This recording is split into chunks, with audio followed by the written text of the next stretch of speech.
This is the Dallas Morning News. Eat, Drink, DFW from the Dallas Morning News is made possible by Central Market. Hello, and welcome to Eat, Drink, DFW, the podcast from the Dallas Morning News food team. Each week, we take a look at food and drink trends in North Texas, talk about restaurants in Dallas-Fort Worth, learn some new recipes, and sometimes even get tips from you, our listeners. I'm Anna Butler, the Dallas Morning News' food editor, and all this month we are focusing on our favorite recipes for the summer. We've been collecting them from listeners, readers, coworkers, and even family members, and we can't wait to share them with you. You might even need a pen and some paper to write these down. It's all coming up right after this. Don't miss the Texas Chowdown going on now at Central Market, where we're really into Texas. Like our buttermilk pecan pie is nuttier than a rodeo clown. We like our cowboy cut bacon even thicker than the humidity. And when talking Gulf oysters, we shuck around and find out. We're really into Texas. If you are too, gather round for the Texas Chowdown, featuring tasty local favorites from the Panhandle to the coast, as only Central Market could wrangle up, like Gulf shrimp, Texas beef, local peaches, and more. Shop now at Central Market.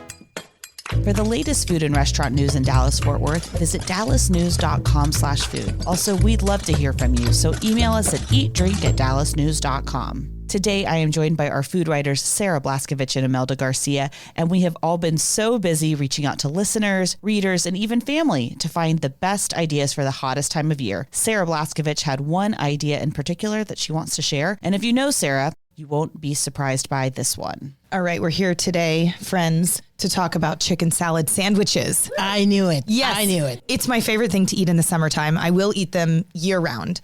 And to me, there are a lot of rules when it comes to chicken salad. There's a lot of wrong ways to do this, okay? Oh. So I'm going to ask y'all some of your opinions, and then obviously I'm going to tell you what's right. Okay. Yeah, of course. So when it comes to chicken salad, where are we on adding fruit? Grapes, mangoes, I don't know, maybe even a strawberry. Do you think that belongs in your chicken salad sandwich or no? No. I think the only time I've ever found it appropriate and well-placed is if it was a dried cranberry. Okay, and that's a good addition. Okay, I like that, but don't think a chicken salad needs it. Now, what chicken salad is not allowed to have is raw celery. Yeah. Oh, Julie's clapping. Thank you. I love raw celery. It comes in most salad sandwiches. Yeah. An egg salad, a tuna salad, a chicken salad. There is that crunch from the raw celery. And I just think this is offensive.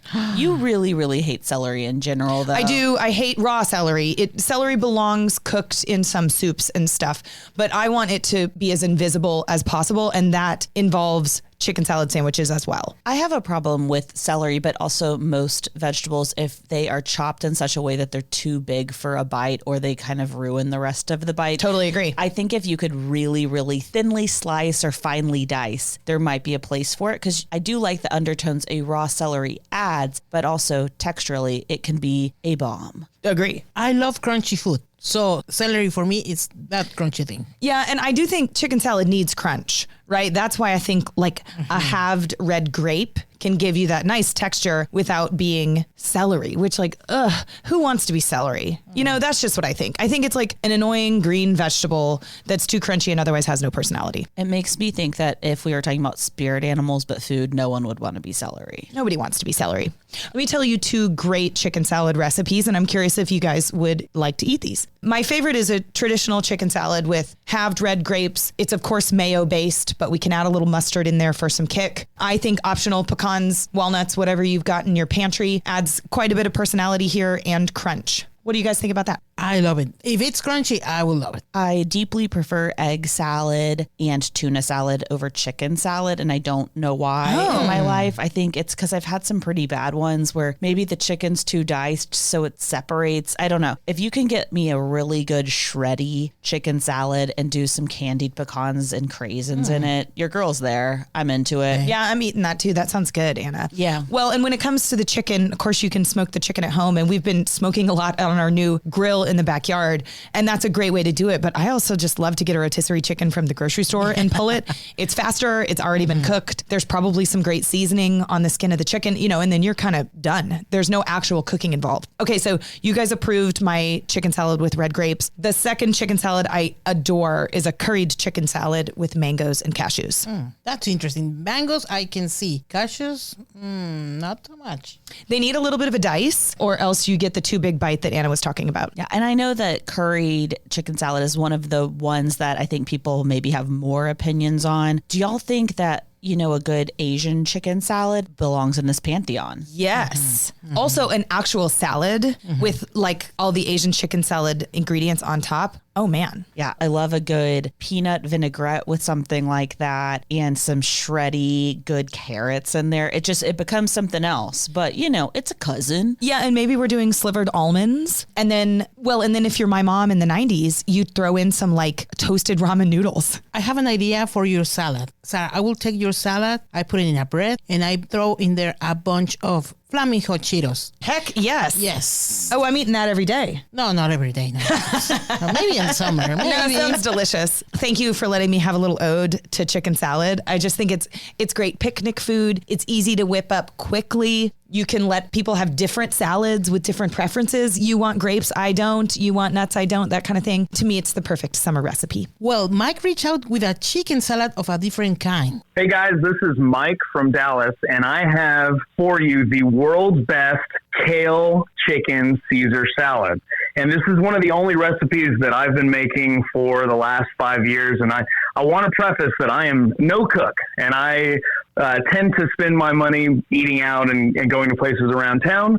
But that being said, this is one of the few things that I have consistently made over the years and is really, really easy. And in fact, when I take the salad to parties, a lot of times I get parents that tell me, hey, my kids love the kale Caesar. I need the recipe and I want to make this for my kids because they enjoy it so much, which I can't say that I like salad when I was a kid. Everything's pretty much, batch ready to go. I go and buy just a generic supermarket bag of kale. And then I think that there's like one important step to start, which is you have to chop all of the stems off of the leaves because people don't like the stems. You want that leafy goodness. So first things first, chop off the stems. Then I put that in a bowl. I add my rotisserie chicken. I throw that in, just kind of eyeball it as much chicken as I want. I throw in my croutons, and then I actually go back. I double down on the chopping. I want that thing turfed up. From there, I want to add my Parmesan. With the Parmesan cheese, definitely want to do shredded. It rounds out the salad better than a grated or a shaved. And then I'm going to go ahead and add actually a little bit of citrus. I like to do lemon or lime, just kind of whatever I have. I drink a lot of tequila sodas, so I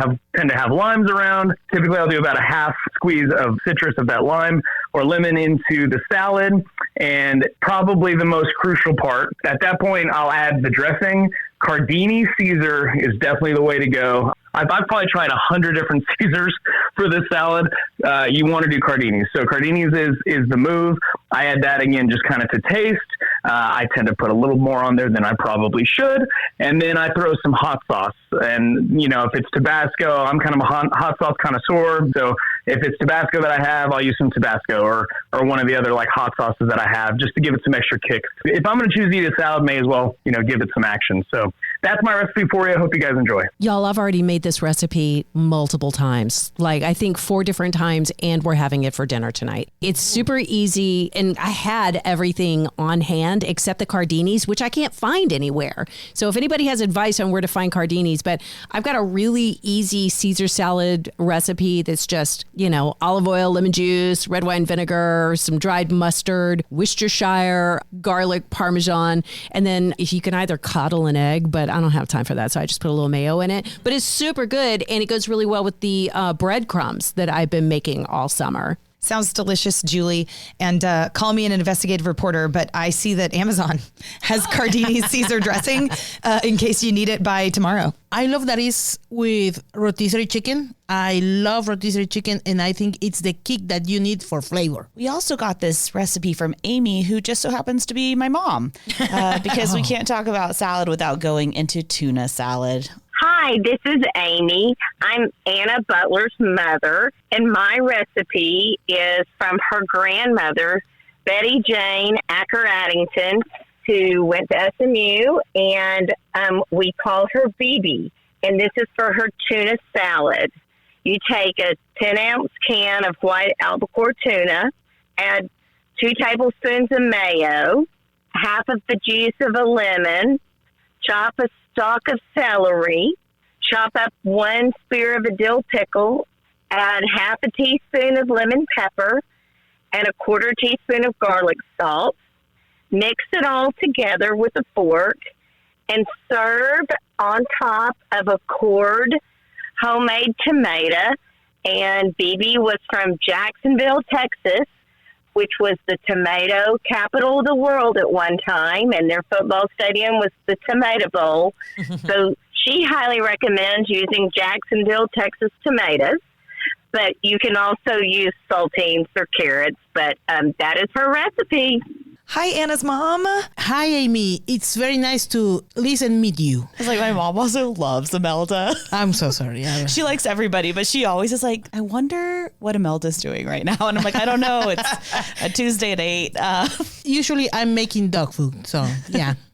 This tuna salad was the easy summer thing in our family, and it's a sweet memory, and I'm very glad that I coerced my mom into sharing. That was just darling. I can hear your accent in hers. My mom also inspired me with a lot of different types of salads over the years. I actually like to do a lot of recipe testing and creating of my own. One of my favorite recipes that I love to do over the summer is so easy. You're going to need romaine lettuce, hearts of palm just in a can, and you're going to need slivered almonds. And I tend to make my own vinaigrettes a lot of the time, like Julie does. I'll make a shallot vinaigrette or something like this, but this one I like to use just the plain Jane Martinelli's Italian vinaigrette, which you can find at most supermarkets, but you're just going to chop some romaine up. You're going to do little coins of the hearts of palm and then slivered almonds, and you just toss all those things together with the Martinellis. You can do as much or little vinaigrette as you want, but it is so fresh. And it's one of those salads that I would get everything ice cold, including your plates. I always stick plates in the freezer before. Ooh, great tip. Yeah, like an old fashioned, like 80s, 90s steakhouse. I love that. And this is lightly inspired by another classic Austin recipe, which is the Hofbrauhaus salad. That's a little bit more olivey. You would put green olives in this if you wanted to make it more like a Hofbrau salad, but I'd Google that one. It's a good one too.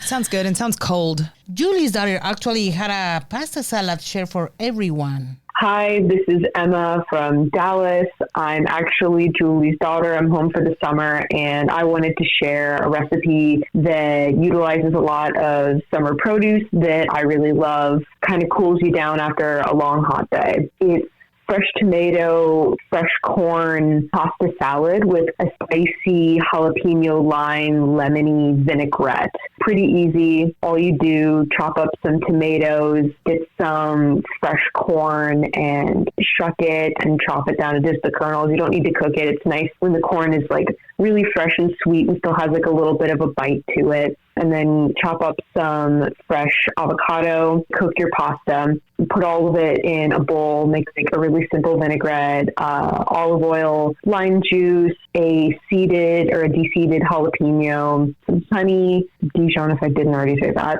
and then salt and pepper.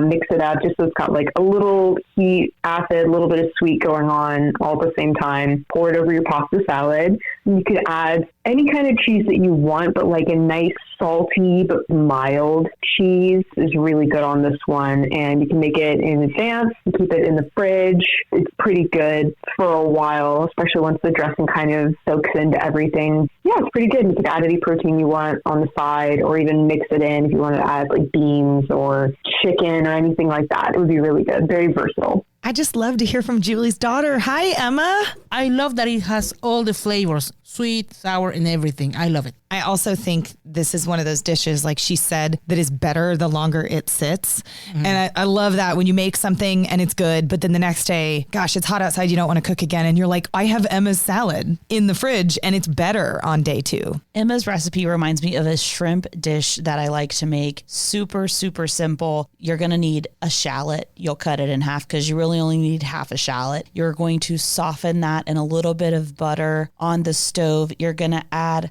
frozen corn. You probably just need, a cup and a half or 2 cups. And when it's warm, then you're going to put in maybe about half a cup of chicken broth. Bring it to a simmer. You're going to pour that, if you're lucky enough like me to have a Vitamix, but you can just use, another type of blender. But man, it's great when it's pureed. Pour that in the bottom of a dish. You're going to add seared or grilled hot shrimp on top of it and some diced avocado that I like to zhuzh up a little bit with lime juice, salt, and pepper. And that's it. Just a corn puree with shrimp on top. That's all we're talking about here. Delicious and doesn't even need a recipe. I love that. We also got this excellent reminder from Brent. Hey, Sarah. This is Brent Daly in Dallas. When the temps hit triple digits, I skip the stove and go for an ice-cold Sancerre. It's basically air conditioning in a glass. I pair it with a 5-minute grilled fish taco, little pico, squeezes lime, bottle, tacos, patio. Summer is solved. Brent, thanks. I really thought he was going to end with only wine. I thought he was just going to open a bottle of wine and pour it into a glass, which also works when it's really hot outside. But I love that he added the fish tacos. I'm here for that. That's a recipe for a good time. Yeah, fish tacos are fresh tacos. So I love that recipe. I am a big fan of white wine like a Sancerre for summer, but lately, now that we've kind of moved past the big rosé phase of a few years ago, this girl loves an orange wine, and I like to put that over crushed ice if possible and cut it with some Topo Chico. I'm not afraid of the alcohol. It's more, I just think it's like a really great buzz all afternoon long. So it sneaks up on you. It surprises you, but it's so refreshing to have orange wine with especially a hard bubble like a Topo. I mean, you can totally use Waterloo or one of the fun flavors even to combine it and mix and match, but I love Topo Chico and orange wine. It's like those pills that are slow release, right? It's going to be all day long. The effect is going to be slow release wine. Or you could just open another bottle if you run out of the first one. And that's all the time we have for today. If you have an easy summer recipe to share, email us at eatdrink@dallasnews.com. And we don't want you to miss an episode. Make sure you're following Eat Drink DFW wherever you find podcasts. Special thanks to our producer, Julie Fisk. For the news, I'm Anna Butler. Thanks for listening, and we'll see you next week. Eat, Drink, DFW from the Dallas Morning News is made possible by Central Market.